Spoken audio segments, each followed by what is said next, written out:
काम जर कोणी केलं असेल तर फुले दाम्पत्याने केला। मित्रांनो विचार करावा लागेल, विचार याकरता करावा लागेल की आपण ज्या जगामध्ये जगतो आहे हा सुवर्ण काळ आहे मित्रांनो, सुवर्ण काळ। तुम्ही मोबाईल घ्या, अख्खं जग तुमच्या जवळ येईल। एक YouTube वर किंवा Google वर एखादी गोष्ट सर्च करा, अख्खा इतिहास तुमच्या जवळ येते। परंतु ज्या अंधकार जगामध्ये यांचा जन्म झाला त्यावेळची परिस्थिती किती भयंकर असेल। मित्रांनो आज आपण खूप प्रगती केली आहे, माणसाने प्रचंड संशोधन केलं आहे, प्रचंड प्रमाणात तंत्रज्ञान विकसित केलं आहे। परंतु एवढं होऊ नये या जगामध्ये कुठेतरी माणूस आपला हरवलेला आहे मित्रांनो, कुठेतरी हरवलेला आहे। आज एखादा कुटुंब पहा, बायको नवरा दोन मुलं घरामध्ये असतात, बायको वेगळा मोबाईल धरून कोपऱ्यामध्ये बसते, दोन्ही मुलं आपापले मोबाईल घेऊन वेगवेगळीकडे टक लावून पाहतात आणि वडील वेगळ्याच दुनियेमध्ये राहते, टीव्ही सुरू राहते, कोणीच पाहत नाही। अशी परिस्थिती आजची आहे मित्रांनो। आपण कुटुंब असो सुद्धा कुटुंबातल्या सदस्यामध्ये सुसंवाद नाही आहे। हा जोपर्यंत सुसंवाद तयार होणार नाही ना मित्रांनो, जोपर्यंत विचारांचा आदान प्रदान होणार नाही तोपर्यंत सुदृढ समाज व्यवस्था की जे या महात्म्यांना अपेक्षित असणारा जो राष्ट्र निर्माण आहे, जो समाज निर्माण आहे, तो समाज आपण तयार करू शकणार नाही मित्रांनो। मित्रांनो आज आपण पाहतो आहे आणि एक परंपरा बनली आहे, लक्षात घ्या। आज ज्या पद्धतीचा एक राजकारण सुरू आहे, सामाजिक दायित्व निभावणारे लोक फार कमी आहेत, समाजाचा विचार करणारे फार लोक कमी आहेत मित्रांनो, आणि धोक्याची घंटा आहे। मी एक छोटंसं उदाहरण मी अनेकदा सांगितलं असेल। एक माझा मित्र होता, त्याने नागपूरला घर बांधलं होतं, त्या घराच्या वास्तुपूजनाला त्यानं मला बोलवलं, तो नगरसेवक होता मित्रांनो। त्यानं 5 मजली गांधी बाग येथे घर बांधलं, अतिशय कुत्सित विचाराचा व्यक्तित्व, संकुचित विचाराचा, आणि लोकांवर अन्याय अत्याचार करून त्यानं कमवलेला तो पैसा होता। फार मोठ्या लोकांना त्यानं बोलवलं, अगदी आलिशान मध्ये त्याचं वास्तुपूजन होता। तुम्हाला घेऊन गेला, पहिला तळमजला दाखवला, दुसरा दाखवला, तिसरा दाखवला, शेवटच्या टोकापर्यंत नेला। तिथं मोठा एक जगाचा नकाशा होता। तो म्हणाला की म्हणे संदीप हा नकाशा कसा दिसतो आहे?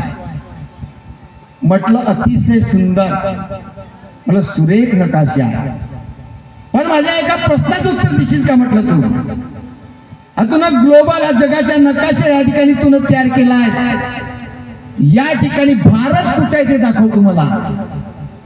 स्वाभाविक आहे, त्यांना एक छोटासा भारताचा नकाशा होता, त्यानं म्हटलं की हा भारत स्पष्टपणे दिसत होता। मला अगदी बरोबर, यात महाराष्ट्र कुठे ते दाखव।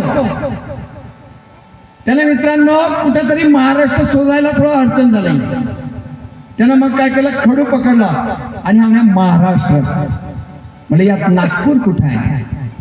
मग त्याने पेन पकडला, म्हणजे कदाचित हा नागपूर असेल, म्हणजे यात गांधीबाग कुठे आहे आणि गांधीबाग मध्ये तुझा मकान कुठे आहे ते मला दाखव। अरे म्हटलं ज्या जगाच्या नकाशामध्ये तुझ्या घराला स्थान नाही त्या घरामध्ये तू ग्लोबल लावला आहे, जगाचा नकाशा लावला आहे। मला ज्या वास्तुपूजनासाठी तुला मला बोलवलं आहे, मला आजूबाजूची जी रहिवासी करणारी तुझी लोक आहेत ते कुणाला निमंत्रण नाही। म्हटलं अशा वास्तूमध्ये तुला सुख शांती कशी मिळेल? म्हटलं तुझ्या वास्तूकडे पाहण्याचा लोकांचा दृष्टिकोन जर चांगला नसेल मित्रांनो, तर ती वास्तू करोडोची राहो अब्जोची राहो, ती मातीमध्येच जमा आहे। त्याला ती गोष्ट पटली आणि त्यानंतर तो प्रत्येक एवढ्या प्रचंड प्रमाणात तो समाज कार्य करायला लागला मित्रांनो, की त्याला एखादा मेसेज जरी मी दिला तरी पटकन की मला सांग मला काय करायचं आहे। मित्रांनो विचारसरणी बदलली पाहिजे, एक लक्षात घ्या। आज आपल्या शाळेला खूप चांगले नागपुरे सर, चोक्कर सर राहत, बिंदवार सर राहत, आपल्या लढी मॅडम आहेत, त्यांच्या 2 काजल आणि वर्षे आहेत. अतिशय सुंदर असा स्टाफ आहे. आणि अनेकदा मी यांना सुद्धा ग्रामपंचायतला सुद्धा सन्मान्य सरपंच महोदय, अख्खी ग्रामपंचायत या ठिकाणी आहे. ताई, रोड रस्ते बांधून या समाजाचा, या देशाचा विकासात नाही होणार, लक्षात घ्या.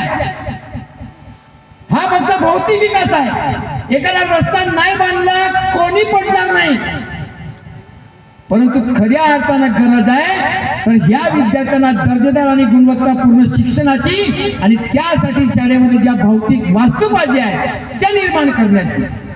तुम्ही एकसंग राहा. मी म्हणतोय की आपला राका हा पळसगाव जो आहे, पळसगाव हे सांस्कृतिक सौहार्दाचं प्रतीक आहे. या ठिकाणी संताजी महाराजांची जयंती सुद्धा तेवढ्या ताकदीने साजरी केली जाते. या ठिकाणी छत्रपती महाराजांचा पुतळा सुद्धा आहे. या ठिकाणी परमपूज्य डॉक्टर बाबासाहेब आंबेडकर यांचा जो भीम जयंती उत्सव आहे तेवढ्याच ताकदीने साजरा करतात.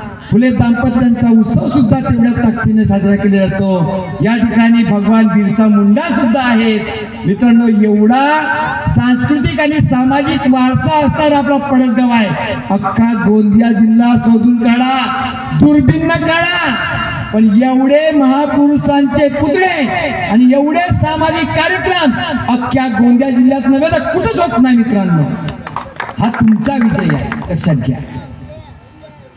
हा तुमचा विजय आहे. तुम्ही प्रचंड शक्ती आहे. म्हणून आपल्याला कुठंतरी एक मोठं स्वप्न पाहावं लागेल. हे जे विद्यार्थी आहेत, ईशान रे, ईशान खूप हुशार मुलं आहेत. ती करीना, आज तुम्ही कार्यक्रम बघितलं का? 4 कार्यक्रम झाले, 2 लावण्या झाल्या, 1